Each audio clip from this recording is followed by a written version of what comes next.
Hello guys, तर स्वागत आहे तुमचं आपल्या या आजच्या जबरदस्त भागामध्ये. मित्रांनो, आनंदी आणि युगंधरला इथे पृथ्वीने आणि मितालीने एकत्र पाहिले आहे.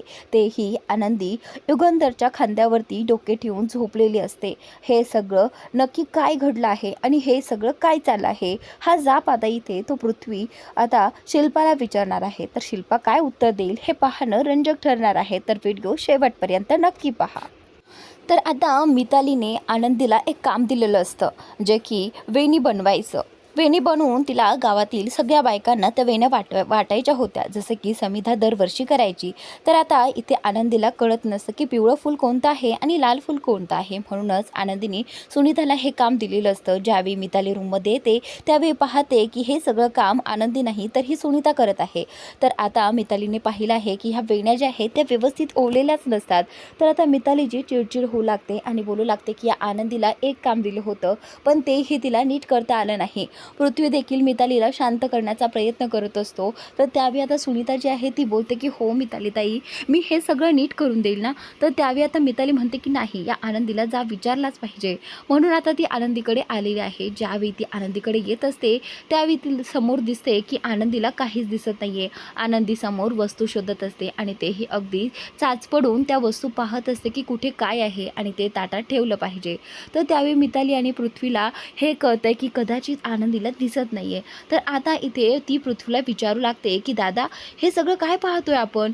ह्या सगळ्या वस्तू तिच्या समोर असताना ती असं का चाच पडते आहे? तर त्यावेळी आता पृथ्वी जो आहे तो सुनीताला विचारतो की सुनीता ताई, आम्हाला खरं खरं सांगा, हे सगळं काय चाललं आहे?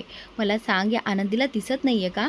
तर आता सुनीताला दोनदा तीनदा विचारल्यानंतर सुनीता सांगू लागते की हो, आनंदीताईंना दिसत नाही. तर त्यावेळी आता हे ऐकल्यानंतर मितालीला आणि पृथ्वीला खूप मोठा धक्का बसलेला आहे. आनंदीला दिसत नाही तरीसुद्धा ही एवढं सगळं कामं कशी करते, हा प्रश्न देखील त्यांना पडलेला असतो. खरं तर मिताली तिला भांडायला आली होती, पण आता मिताली इथे तिला भांडलेली नाही आहे. तर त्याचनंतर आता मितालीने तिला ठरवलं आहे की आता मिताली तिच्याशी जाऊन बोलेल. तर त्यावेळी आता मिताली आनंदीकडे जाते आणि आनंदीला बोलू लागते की आनंदी, आमच्यापासून तू एवढं मोठं सत्य का लपवलं आहे? तर त्यावेळी आता आनंदी बोलते की कसलं सत्य? तर आता पृथ्वी आणि मिताली त्या आनंदीला बोलू लागतात की तुला दिसत नाही हे सत्य. तर त्यावेळी आता आनंदी काहीच बोलत नाही. तर आता इथे आनंदीने मितालीचं मन जिंकलं होतं आणि त्यावेळी आता मिताली म्हणते की ह्या ज्या काही वेण्या बनवल्या आहेत ना, ती वेणी सगळ्यात अगोदर मी तुला देणार, असं म्हणत आता पृथ्वीने ती वेणी घेतली आहे आणि आनंदीच्या हातामध्ये ठेवली आहे. तर त्याचनंतर आता इथे मिताली आनंदीला विचारू लागते की आनंदी, मला एक गोष्ट सांग, तुझं लग्न झालं आहे म्हणतेस ना आणि तुला हे व्रतही करायचं आहेस, मग तुझ्या नवऱ्याचं नाव काय आहे? तर आता शिल्पा तिथेच असते आणि शिल्पाला आता काहीही करून हे सगळं थांबवायचं असतं, कारण मुलं आनंदीला खूप प्रश्न विचारतील आणि युगंधर मग सगळं काही सत्य मुलांना सांगेल. त्याचमुळे आता इथे युगंधर बोलणार असतो की ती माझी बायको आहे, पण आता इथे शिल्पा त्याला थांबवते आणि आता वेगळंच काही कारण काढून इथे मितालीला बोलते की चला मुलांना, आता उशीर होतोय, ह्या वेण्या देखील मुहूर्ताच्या आधी तुम्हाला बायकांना द्यायच्या आहेत ना, त्यामुळे चला लवकरात लवकर, तुम्ही काय तिच्याशी नंतरही बोलू शकता. तर त्यावेळी आता इथे शिल्पाने काहीही करून मिताली आणि पृथ्वीला त्या रूममधून बाहेर नेलेलं असतं, जेणेकरून पुन्हा हा प्रश्न आनंदीला त्यांनी विचारू नये आणि युगंधरचं सत्य सगळ्यांसमोर येऊ नये, बस एवढंच तिला वाटत असतं. पण युगंधरला असं झालं असतं की एकदाच मुलांना सांगून टाकलं असतं ना तर टेन्शनच गेलं असतं.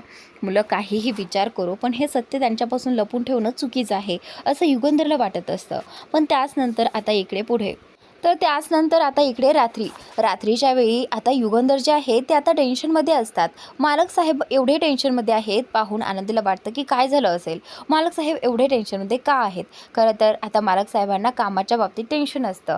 तर आता इथे युगंधरला एक डील फाईल करायची असते आणि त्या डीलचे जे काही प्रोजेक्ट्स आहेत ते त्या समोरच्या पार्टीला पाठवायचे असतात. म्हणून आता इथे मालक साहेब जे आहेत ते आता शिर्केंना कॉल करत असतात आणि सारखे कॉल करूनही शिर्केंचा फोन जो आहे तो बंद येत असतो. आता मालक साहेबांचं डोकं जे आहे ते आता बंद पडलेलं आहे, कारण शिर्केंशिवाय हे काम होऊ शकत नाही, कारण मालक साहेबांना इंग्लिश वगैरे तर काही येतच नसतं आणि या सगळ्याचं काम फक्त शिर्केच करत असतात. ही सगळी जबाबदारी शिर्केंवर असायची. पण आज शिर्केंचा फोन जो आहे तो लागत नव्हता, म्हणून मालक साहेब जे आहेत ते प्रचंड टेन्शनमध्ये होते की एवढी मोठी डील आहे आणि आपलं हे काम झालंच पाहिजे होतं असं मालक साहेब म्हणत असतात. तर मालक साहेब जे आहेत ते चक्रा मारत असतात आणि ज्यावेळी मालक साहेब असे चक्रा मारत असतात आणि सारखा सारखा फोन लावत असतात, त्यावेळी आनंदीला कळतं की मालक साहेब कसल्या तरी टेन्शनमध्ये आहेत. तर आता आनंदी मनात विचार करू लागते की काय करू, मालक साहेबांना विचारू का की काय झालंय वगैरे. तर त्यावेळी आता इथे आनंदी जी आहे ती धाडस करून मालक साहेबांकडे जाते आणि मालक साहेबांना विचारू लागते की मालक साहेब काही झाले का, काही प्रॉब्लेम आहे का, तुम्ही ना मला खूप अस्वस्थ वाटत आहात. तर त्यावेळी आता इथे मालक साहेब जे आहेत ते बोलतात की आनंदी, खूप मोठा प्रॉब्लेम झाला आहे. आता मला शिर्केंची खूप गरज होती, पण यावेळी शिर्केंचा फोन लागत नाही आहे आणि हे काम जे आहे ते खूप महत्त्वाचं आहे, कारण आपल्याला समोरच्या पार्टीला हे पाठवणं खूप गरजेचं आहे.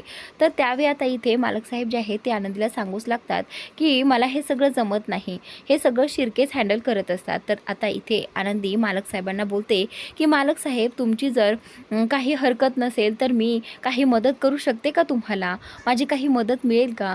तर आता त्यावेळी मालक साहेब जे आहेत ते आनंदीला बोलतात की आनंदी, हे सगळं काम तू कधी केलेलं नाही आहे, हे सगळं काम तुला कसं कसं जमेल.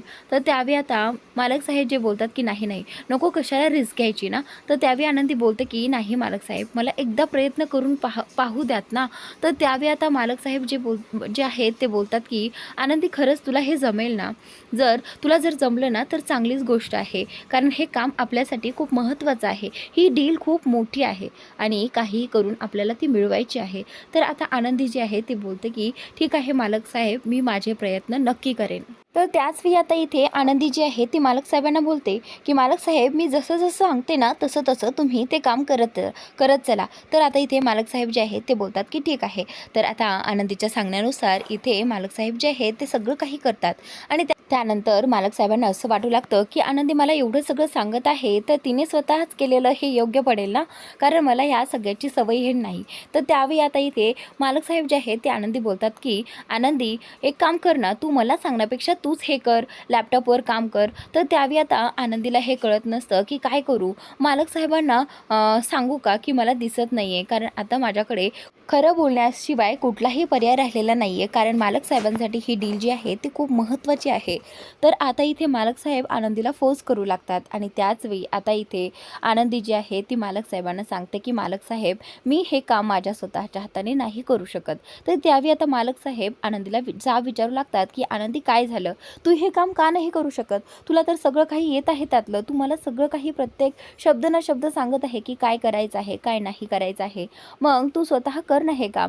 तर त्यावेळी आता आनंदीकडे खरं बोलण्याशिवाय कुठलाही पर्याय उरलेला नव्हता, कारण आता तिच्याशिवाय हे काम शक्य नव्हतं आणि त्यावेळी आता इथे मालक साहेबांनी खूप फोर्स केल्यामुळे आनंदीला आता ते सांगणं महत्त्वाचं वाटलं. तर त्यावेळी आता आनंदीला इच्छा नसूनही मालक साहेबांना हे सांगावं लागतं की मालक साहेब, मला दिसू शकत नाही. तर आता हे ऐकल्यानंतर मालक साहेबांना खूप मोठा धक्का बसलेला आहे, पण आता या धक्क्यातून इथे ते स्वतःला सावरतात, कारण आज सध्या जे काही काम त्यांचं चालू असतं ना, ते काम त्यांच्यासाठी खूप महत्त्वाचं असतं.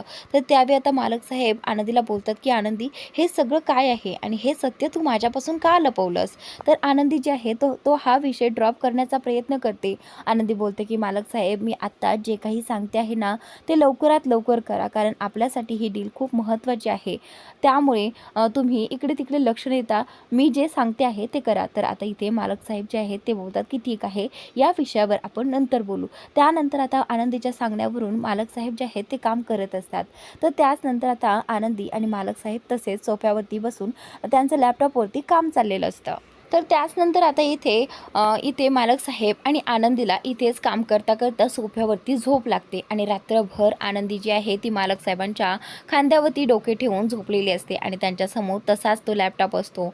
आणि त्यावेळी आता इकडे दुसऱ्या दिवशी सकाळी आनंदी आणि मालक साहेबांना हे देखील कळत नाही की आता सकाळ झाली आहे आणि त्यानंतर इथे पृथ्वी जो आहे तो उठतो आणि रूमच्या बाहेर येतो. रूमच्या बाहेर आल्यानंतर इथे आनंदी आणि युगंधरला अशा अवस्थेत पाहून पृथ्वी जो आहे त्याला आश्चर्याचा धक्काच बसतो, हे सगळं काय आहे त्याच्या डोळ्यासमोर. म्हणूनच आता पृथ्वीने हळूच जाऊन शिल्पा आत्याला बोलवलं आहे आणि मिताली देखील हे सगळं पाहत असते. तर त्यावेळी हे सगळं पाहून तिला खूप वाईट वाटतं की आपले बाबा हे सगळं काय करत आहेत, माझ्या आईची जागा बाबांनी त्यांनी ह्या मुलीला कशी काय दिली, असे प्रश्न आता त्यांच्या डोक्यात चालू लागतात. तर त्यावेळी आता पृथ्वी जो आहे तो आत्याला जाब विचारतो की आत्या हे सगळं काय आहे, आमच्या डोळ्यांसमोर हे सगळं काय चाललं आहे. तर त्यावेळी आता ह्या सगळ्यांच्या आवाजाच्या कुजबुजीने इथे युगंधर आणि आनंदी दोघेही जण उठलेले आहेत आणि आता ते उठून त्या सगळ्यांना पाहत असतात. आनंदी तर खूप घाबरली आहे. तिलाही सगळ्यांचा आवाज येत असतो आणि त्यावेळी आता इथे तिला वाटतं की आता या सगळ्यांनी आम्हाला अशा अवस्थेत पाहिलेलं आहे, त्यामुळे आता तर मुलांना कळालंच असेल की आमच्या दोघांमध्ये कसलं नातं आहे. तर त्यावेळी आता इथे पृथ्वी आणि मिताली दोघेही जण जाब विचारू लागतात की तुम्ही आमच्या आईची जागा या मुलीला दिलीच कशी, तुम्ही असे या अवस्थेमध्ये तुम्हाला जराही लाज वाटत नाही. तर आता इथे पृथ्वी जो आहे तो खूप काही बोलू लागतो मालक साहेबांबद्दल. तर आता माईंना आणि बापूला हे सगळं काही सहन होत नाही. युगंधरवरती आरोप केलेले त्या माईंना सहन होत नाही. तर त्यावेळी आता माई ज्या आहेत त्या मुलांना सांगू लागतात की ही आनंदी आपल्या घरची नोकर नसून आपल्या युगंधरची बायको आहे, समजलं पृथ्वी तुला. तर त्यावेळी आता असं ऐकल्यानंतर पृथ्वी जो आहे तो बोलतो की माई तू हे सगळं काय बोलत आहे. तर आता त्यावेळी माई बोलते की हो, हे जे सत्य आहे पृथ्वी आणि ते तुला स्वीकारावं लागेल, कारण युगंधरने आनंदीला सगळ्या गावासमोर आनंदीशी लग्न केलं आहे आणि त्यासाठी हे काही कारणं आहेत, त्यामुळे युगंधरने हे पाऊल उचललं आहे. त्यामुळे तुम्ही युगंधरला चुकीचं समजू नका, असं माई त्यांना आरडून ओढून सांगत असते. पण आता काहीही केल्या या आनंदीने त्यांच्या आईची जागा घेतलेली असते. म्हणूनच कुठेतरी आता मिताली आणि पृथ्वी दोघेही जण त्या आनंदीवरती प्रचंड चिडलेले असतात आणि सगळ्यात जास्त राग त्यांना त्यांच्या बाबांचा येत असतो. तर आता इथे पृथ्वी जो आहे तो त्यांना जाब विचारू लागतो. तर त्यावेळी आता युगंधर जो आहे तो बोलतो की मला कुणाला काहीही उत्तर देण्याची गरज नाही, कारण मी तुम्हाला त्याला पात्र समजत नाही. तर आता इथे हा जो पृथ्वी आहे ना तो बोलू लागतो की तुम्हाला जराही लाज वाटली नाही, आमच्यापेक्षा मुलीसोबत तुम्ही लग्न केलं, तुम्ही तुमच्या वयाचाही जरा विचार केला नाहीस, अशा माणसाला आम्ही आमचा बाप म्हणून घ्यायचीही आम्हाला लाज वाटते. तर आता पृथ्वी इथे खूप काही बोललेला आहे आणि त्यानंतर आता युगंधर जो आहे तो बोलतो की झालं तुझं बोलून, आता मी तुझा एक शब्दही ऐकून घेणार नाही, कारण हा जो काही डिसिजन होता तो माझा होता, सर्वस्वी माझा, आणि मला काय करायचं आहे आणि काय नाही करायचं ते तुझ्याकडून मला शिकायची काही गरज नाही आहे. आणि आनंदी माझी बायको आहे हे सगळ्यांनी लक्षात ठेवायचं, असं युगंधरने सगळ्यांसमोर ठणकावून सांगितलं आहे. तर आता सगळ्यांना आनंदीबद्दलचं सत्य कळालं आहे की आनंदीला दिसतही नाही आणि आनंदी युगंधरची बायको आहे हे सत्य आता सगळ्यांच्या उघडकीस आलेलं आहे. कुठेतरी माईंनाही अपेक्षित होतं की कधीतरी असं होणारच आहे आणि त्याचमुळे आज माईने हे सगळं सत्य सांगून टाकलेलं आहे. आनंदी युगंधरची बायको आहे, आता काहीही करून मुलांना ते ॲक्सेप्ट करावंच लागणार. कधी ना कधी आनंदी मुलांचं मन जिंकेल हे इथे माईंना माहिती असतं. पण आता यावेळी आता मुलं जे आहे ते आनंदीवरती आणि युगंधरवरती दोघांवरतीही प्रचंड चिडलेले आहेत. तर आजचा भाग इथे संपतोय. पुढील भाग नक्की पहा आणि चॅनलला सबस्क्राईब नक्की करा.